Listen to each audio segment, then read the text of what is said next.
Астанада сағат 14. Авторадио. Авторадио Қазақстанның ақпарат қызметі. Армысыздар, құрметті тыңдарман, эфирде жаңалықтармен Набира Алманова. Олжас Бектенов мүгедектерге арналған пандустар мен төмен түсіру құрылғыларын сынады. Үкімет басшысы арнайы лифтер мен көтергіштердің жұмыс істемейтінін, биік бордюрлер адамдардың жолдан өтуіне кедергі болатынын айтты.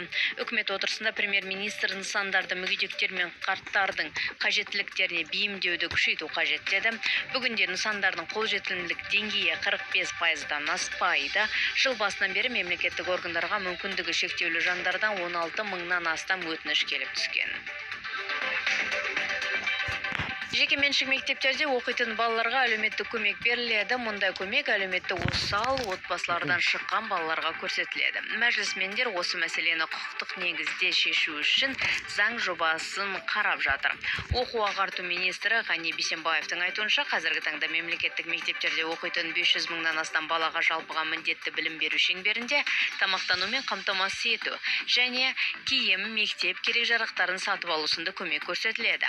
Барлығы әлеуметтік осал топтарға кіреді. Бүгінде жеке меншік мектептерде оқитын халықтың әлеуметтік осал санатындағы 25 мыңнан астам бала бар. Өзге де ақпарат. Астана Алматы және Астана Шымкент бағыттары бойынша қосымша пойыздар қатынайды. Желтоқсаннан бастап аталған бағыттарға Тальго пойызы шығады. Билеттер сайтта 45 күн бұрын қол жетімді болады. Билеттер Билет Railways, KZ және кассаларда сатылады.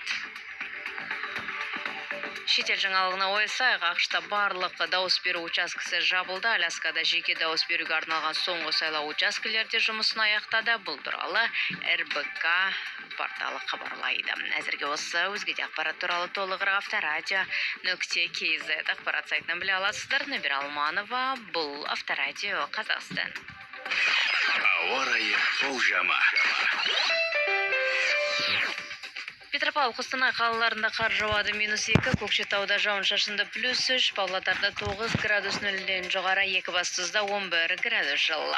Түркістанда +12, Шымкент, Тараз қалаларында жауын жауады 16 градус жылы болады, Қызылордада +7, Атырауда 1 градус жылы, Ақтауда жауын-шашынды 8 градус нөлден жоғары.